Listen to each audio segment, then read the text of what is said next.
hats off. I'm super excited to share this one with you guys.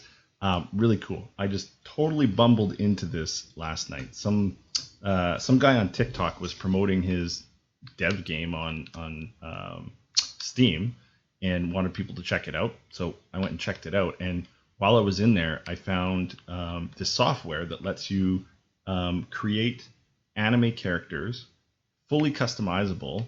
It's free software and it's license free, and it's perpetually going to be that way. It's ridiculous.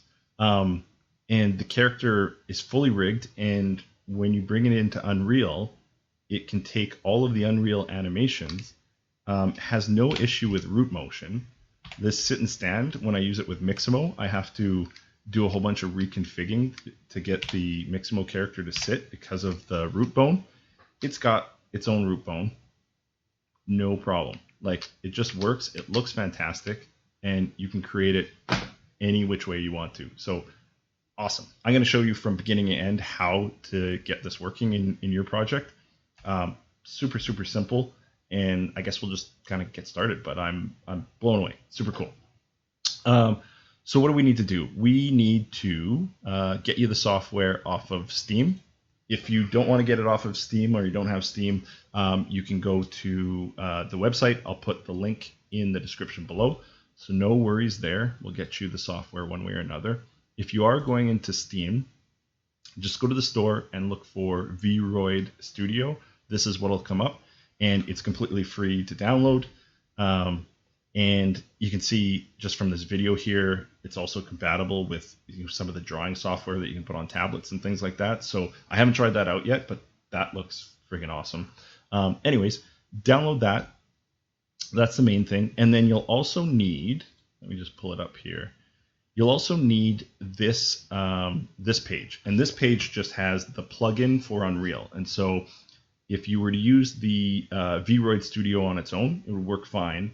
But when you tried to load it into Unreal, everything would work, the rig would work, the mesh would work, but the textures don't import the same way. And so this guy's created a plugin to ensure that the textures import properly and work properly in Unreal. So you'll need this. Again, link will be below. You can navigate there, and yeah, it's pretty cool. So I'm just going to grab 426 because 426 is the version of Unreal that I have. So just download that. And once it's downloaded, you'll just go to the folder where you downloaded it, double click on the zip file, double click on the plugins, right click on VRM4U, copy it, and then you'll navigate to your wherever your Unreal application is installed. So for me, that's on the C drive, program files, Epic Games, and then if you remember, I downloaded 426, so that's what I'm going to focus on. You could, I've got 425 and 426. You could put it in both if you wanted. Make sure the versions match. Go to Engine, and then go to Plugins, and literally all you do is right-click and paste, and let it copy there, and then you'll have your folder in. I've obviously already done it because I've done this a few times already, and so there, your plugins for the most part installed. The next thing you'll have to do is just start a new project in Unreal. So we'll do that. Fire this up. And we'll create a new one. You want the third person. That's where this works best. We will just call this anime demo. And same thing here. Anime demo. Create the project. Wait for that to fire up.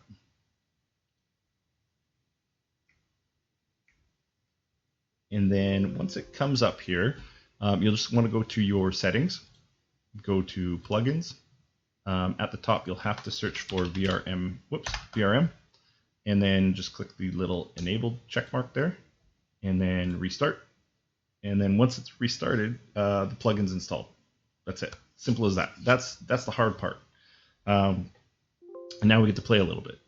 So we'll leave that for now. And then your software should have installed by now. So just go and find the link. It should look like this. Probably have a quick link on your desktop, VRoidStudio. And then it'll come up and it will look just like that, or it should. If it doesn't, maybe something's wrong.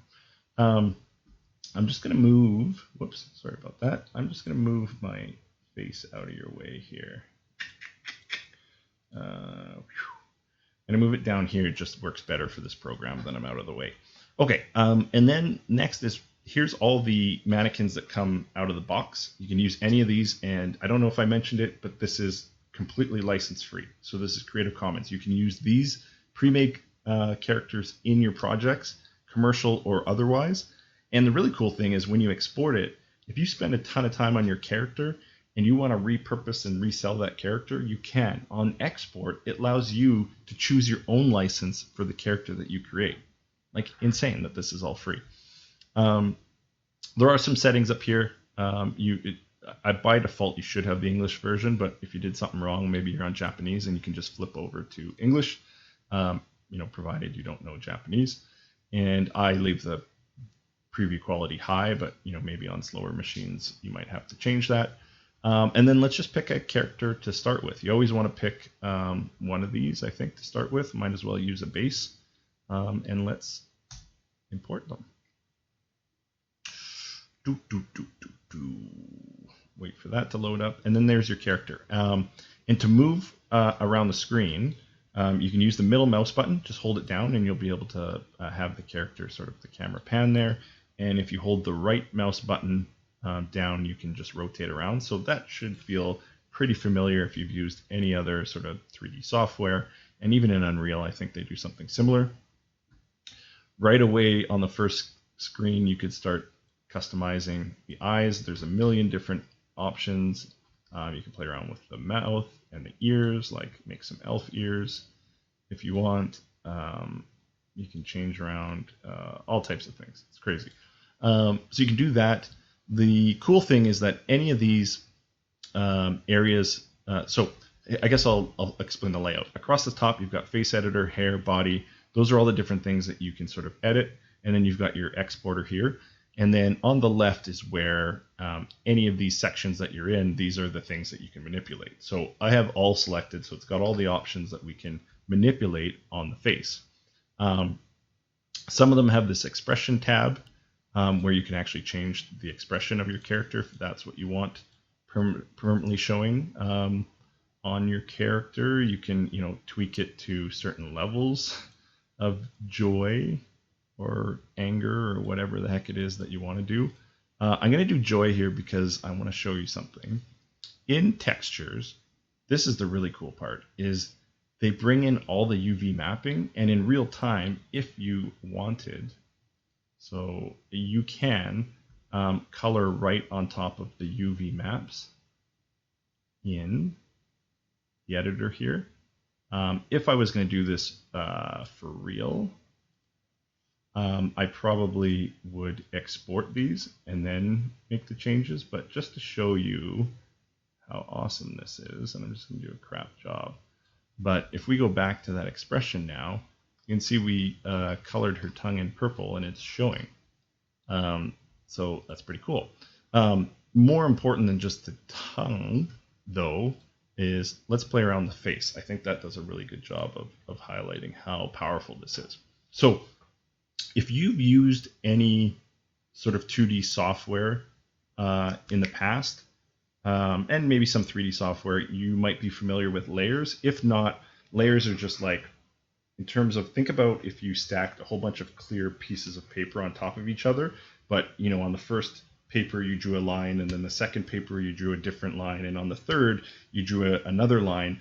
If those are all laying on top of each other, they'd appear as one image to someone looking down on top of them if they were all held together. That's essentially what layers are, and they've got layers in this software here as well.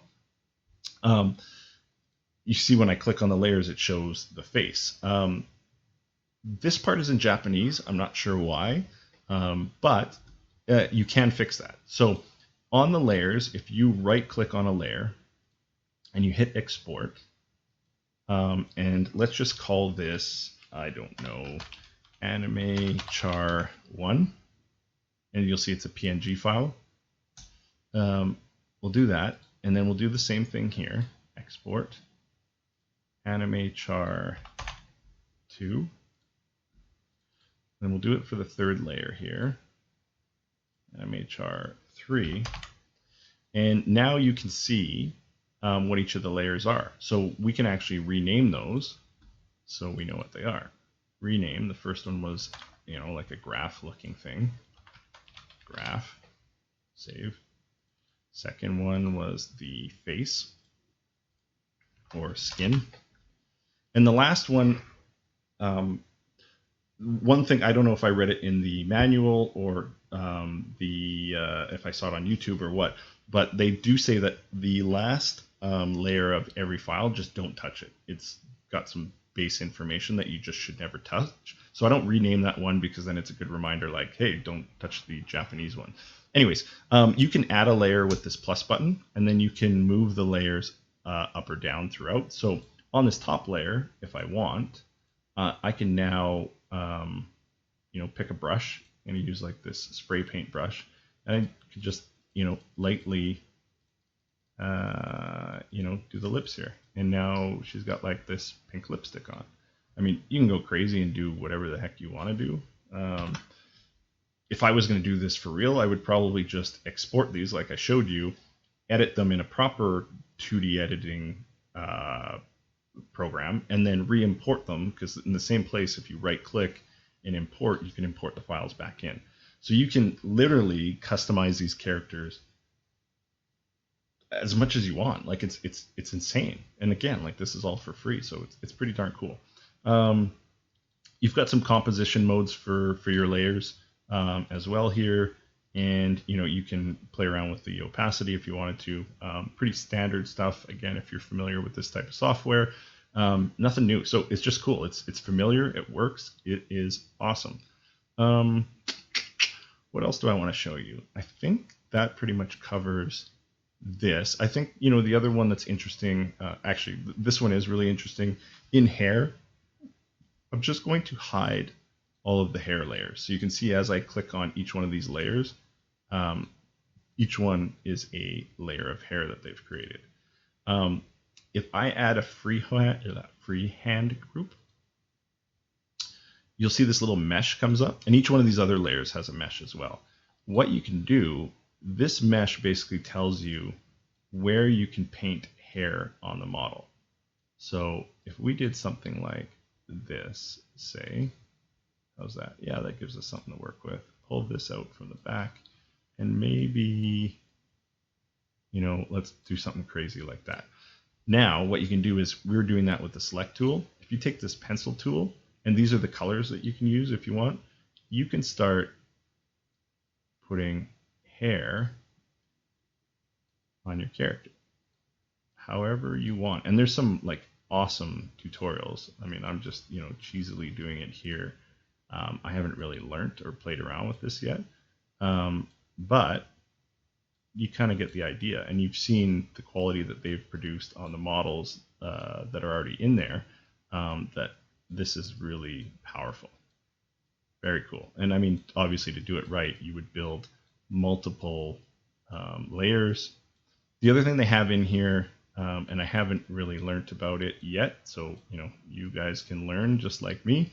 In this bone section, you can actually add bones to the hair, and you can see as I move this character around, and when the previous hair was on there, the hair actually flops around, the dress flops around, so they've got this really cool sort of physics to these characters too. Yeah, and then they've got the texture for the hair too, so you can export that and customize it to your heart's content. Like, that's the crazy part. Like, this is so customizable. Okay, that's cool.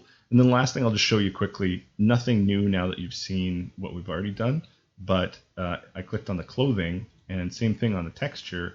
If I wanted to quickly draw on this girl's dress, we could make some edits however we wanted to. Look at that. Or the cool thing is at the top right here, there's this mirror tool too. So if you click that, then when you draw, it actually makes it symmetrical. So that probably ended up on her butt. Yeah, there you go. But it is kind of a neat little thing that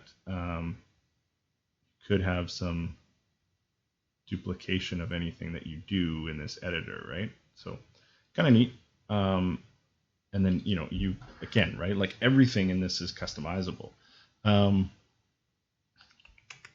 Yeah, body you can as you can imagine, you can make small, you can make bigger,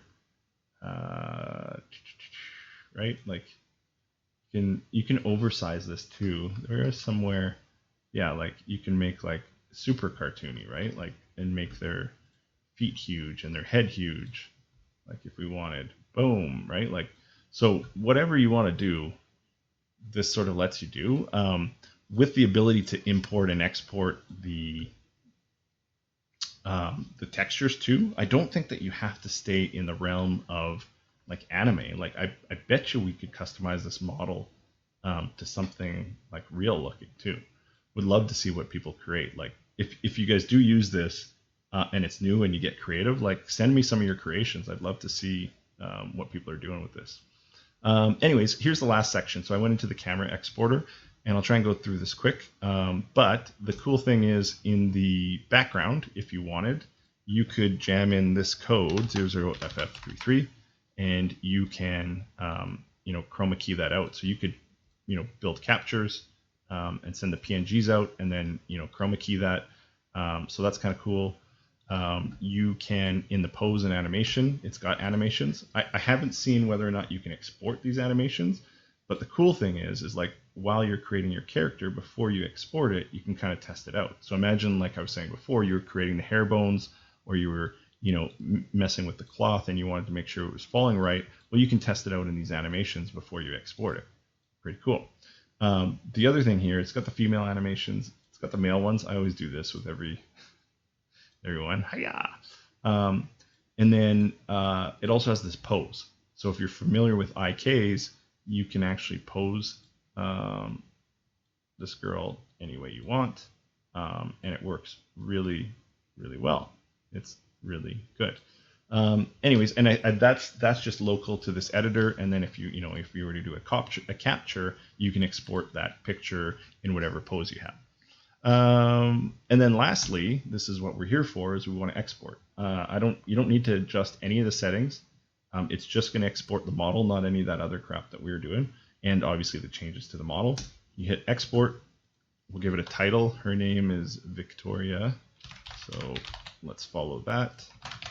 The author of this fantastic model, as manipulated, is yours truly. Version 1.0, very important, because I don't really care. And then here's kind of the cool thing. I mean, if you spend a ton of time on this animation, here's where you can permit the use, put in license information, prohibit redistribution, immediately put on the Creative Commons license for others. This tool's free. This community can do lots together. Share your stuff, man. Like, what are you hoarding? I mean, unless you've got some hugely already popular game that you want to have IP to, I mean, go ahead. But if Epic's taught you anything, share your IP, man. Who cares? Okay. Anyways, so that's that. Violence, yes. I don't know how many you freaks are out there, but I'm not checking that. Commercial usage, sure. Creative Commons, and then export this bad boy. That name is fine. Save it wherever you want to save it. And once that's complete, then just go to where your file is. Mine is over here. Click on the file. So we just did Victoria. And rename this .glb. So you just have to left click once on the file and then allow you to rename it, or you can right click and rename and then just put .glb, and then it turns it into a GLB file, and then you just go like this, drag it in. I'm going to set up the folders here, and we'll create a new folder. Oh, and this is where, I can't forget, I got to move my face out of the way up here now. We will call this, what was her name? Victoria? Victoria Anime cool. Then in that folder, we just go back to where we were. And you just drag and drop her in. And this just comes up. You want to make sure the A pose is checked. Every time I've imported, it's always been checked. There is another setting that you're welcome to play with, of course, is this guy here. And I did some reading on the guy who created this plugin. And what this is this is the material type. I mean, that's what it says. But he's created 5 or 6 different ways that the material imports. And just with the way that you import it, it just looks a little bit different. So we'll use the default. You can play around with that if you're interested. Other than that, leave all the other settings alone. And it's just going to import everything that it needs. So you're going to get all your shaders and everything in there. Okay, so this is where the magic sort of happened.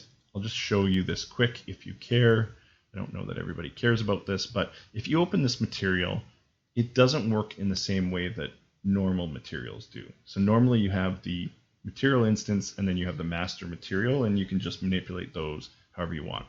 This guy, when you open it up, you won't have a reference to the master material. What you have to do is you have to go to hierarchy, and it actually references these sort of weird objects here. If you click on them, it will bring up the master material, and you can edit it just like any other material. But if you hit the browse function, what you'll notice is that it actually takes you to this VRM4U content and the VRM4U C++ class. So this is actually that plugin, if you remember, was VRM4U. This is where he's obviously using C++ and some coding in there to make sure that these materials work in the way that we need them to work. So that's how that all works if you care. If not, then just blah blah blah blah blah, right? Okay, cool. So we got this chick in here, this little chickie poo. Where is she? I lost her. Content. Where are you? Victoria, come back. Where did I save her? She's got to be here, right? What folder did she go in? I put her in the 3rd person blueprint. Didn't realize I did that. Okay, cool. Whatever, that's fine. That's where she is. That's where she'll be. Okay, so she's in here. You could open up the mesh. You can have a look. Look how awesome that imported. Just everything we did in there. We messed with the hair. We drew on her shirt. It's exactly, we colored her lips. If we opened her mouth, you would see the purple tongue. Like, it's fantastic. And it was super easy. Cool. So that's the mesh. So the next thing you want to do is you want to set up your character to receive the animations, because right now it's just a mesh. You're a mesh. So what we want to do is we want to navigate to, we'll stay in this folder. We'll set her up first. We want to stay with Victoria here, and we want to go to her skeleton. And what we're going to do is we're going to set up her skeleton to retarget. And the retargeting manager allows you to send animations from one skeleton to another, provided that they're like and they're in the same position and yada, yada, yada. I won't go into all of that. But all you need to do is you need to go to select rig, select humanoid rig. Don't touch anything else there. Add a new mesh, and then you'll see it just shows up there. Leave the default name. Over on this side, sometimes there'll be a button to click here. This is the preview mesh in the targeting manager. I'll point it out later, but basically it's the preview image. If you don't have this set up, you won't see the preview image. So, and then the last thing you can do is you can hit view pose, and you want to make sure she's in the A pose, because the Unreal skeleton is also going to be in the A pose. And your source and your destination target need to match. They need to have the same bones. They need to be in the same position. And that's the beauty of this, is that everything is already all set up. So cool. Cool. So then she's good to go. And then we do the same thing with the mannequin. Where's his skeleton? Mannequin, character, in meshes. Here's his skeleton. So now we open up his skeleton and we do the same thing. He's already got a mesh. You can see he's got the male mannequin and the female one. He needs to be a humanoid rig. It's got to match. We need to view his pose as an A-frame. So that's cool. If you're in another project and he's in a T-pose or something, you can click on him and you can move him around to match the T-pose or get him into the A pose, and then you can click modify this pose and use current pose. but ours is all set up, so we don't want to touch it. It's fine. I'm just giving you extra info. Okay, cool. We can take a look, and you can see he's got all of these extra animations on him, and those animations, I just want to show you before we do it, aren't on her, right? If we went into her, we'd see that she's only got this one pose one. Well, I wonder if that's how you could export some of those poses you make. Cool, I'll have to check that out later. Anyways, so you can see she doesn't have any animations on her, so our job is to get these animations off of this skeleton, well, copied from the skeleton onto her. So the way that we do that is we go and we look for those animations in the mannequin animations folder, and you could do it individually. You could just right click and retarget animation assets and do it there. But because all of these animation assets are in this blueprint, this third person animation blueprint, and I'll show you that. If you double click on it, you can see over here in the bottom right, all these animations are attached to this person. So if we just target the animation blueprint, then that saves us a lot of time. We can do it once rather than doing all of them. So it depends on what you want to do. For our purpose, we'll just do this. Retarget, anim blueprints, and then this is the retarget manager. So if you've done everything right, you should see skeletons here on the left. And when you click on those skeletons, you should see a corresponding person show up on the right as well. This is when I mentioned before that you want to make sure that that button's pressed and there's a preview mesh. This is your preview. So here's your source, here's your target. We're going to move animations from your source to your target. Seems pretty straightforward. So we've got Victoria selected. They're in the same pose. They look good.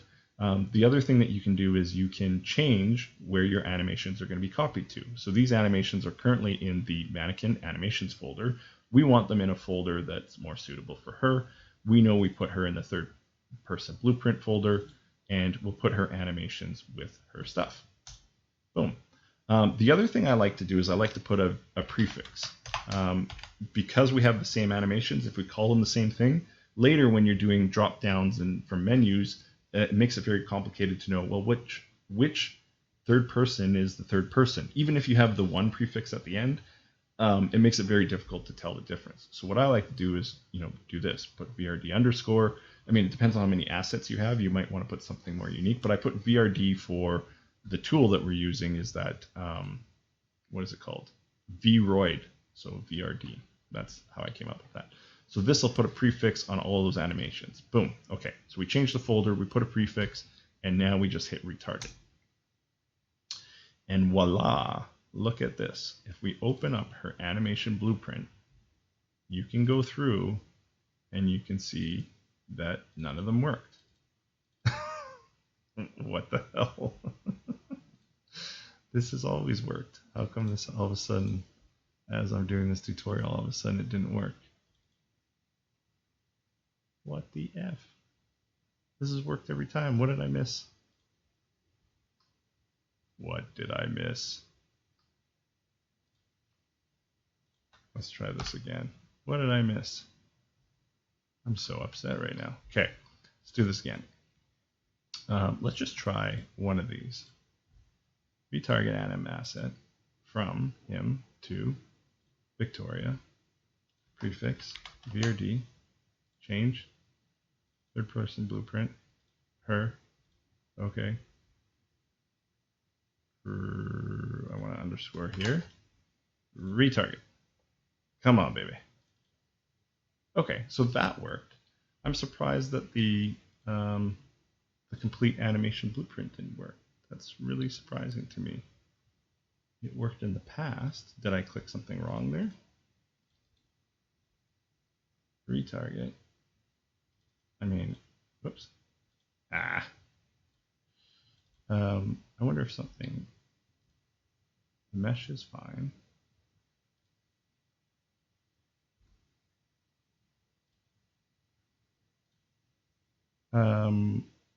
Skeleton. This is the one. Did we save them? Yeah. No, all that is Ryan. That's in there. Blueprint. It's all good. Let's try it again. I literally have done this like 7 times now and never had an issue. Cool. Okay, so let's try this again. Duplicate anim and do it to Victoria, VRD underscore, change the folder to third person VP, ta-da, target. Oh, weird, now it's working. Check this out. Now they're all working. Huh, weird. I don't know what happened there. Hopefully it just worked for you on the first time, but that's a weird glitch in the matrix to mess with us. Anyways, okay, cool. I thought I was going crazy there for a sec. Okay, so now we have this VRD third person anim blueprint. Should be working all good. We'll see if there's any other crazy things that happen to us. But then in the blueprints, what we're going to do is we're going to duplicate this third person character. So I'm just going to hit Control D, Control C, Control V. Control D, I've been in After Effects all day. Control D is duplicating that. Okay, and then we'll just rename this to her, Victoria Anime Character. Okay, double click on that. In the viewport, we'll want to click on the default skeleton. We'll go over to skeletal mesh. We'll change that to Victoria. Cool. And then compile and save. If you go to the third person game mode, in here, this default pawn class, this tells Unreal what character to use by default.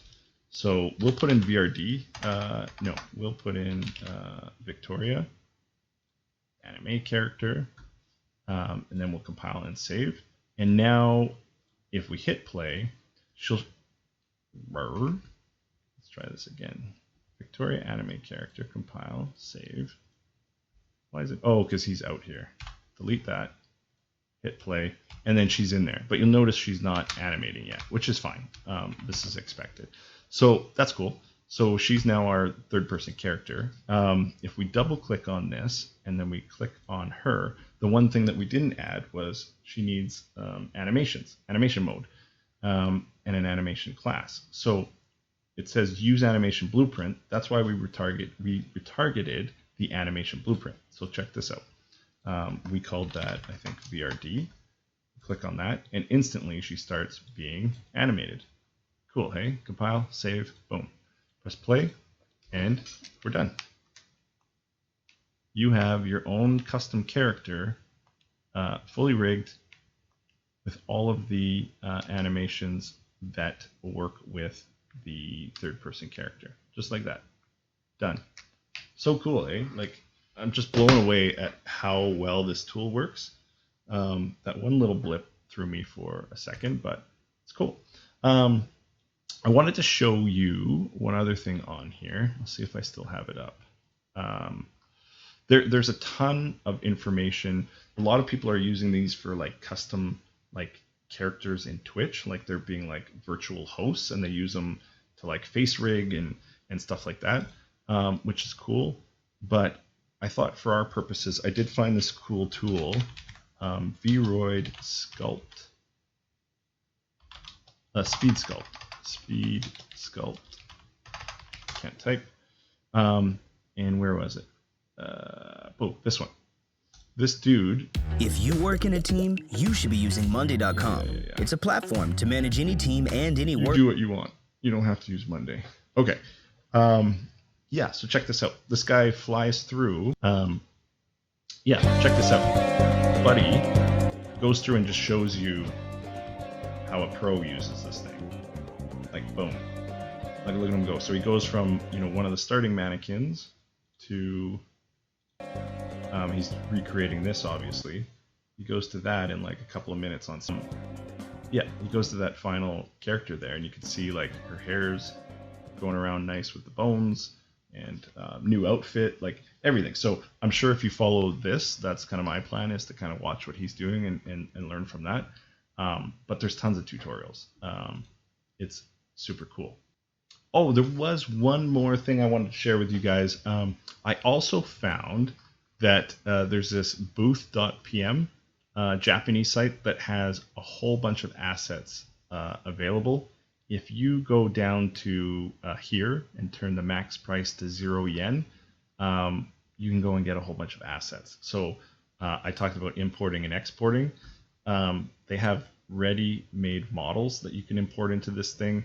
They have like shoes and different, obviously Japanese influenced assets, but there's a ton of stuff for this too that would save you even more time. So I've yet to experiment with this, but I read around a bit on it and found that a lot of people are using this. So yeah, super cool. Just again, extends the possibilities even further. So I thought I'd share that with you guys. So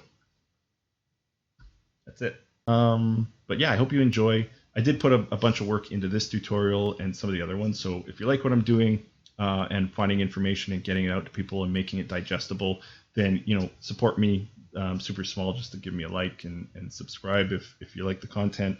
That'll help me keep doing this for people, so I won't get burnt out, and I'll know that it's of value to people. But I'm not doing this for 22 subscribers every day. So anyways, it's cool. I appreciate people. I hope this helps. I hope it's fun, and I hope you're nerding out like I am. I know I'm going to put this to good use, and we'll see you around. So appreciate you sticking through this.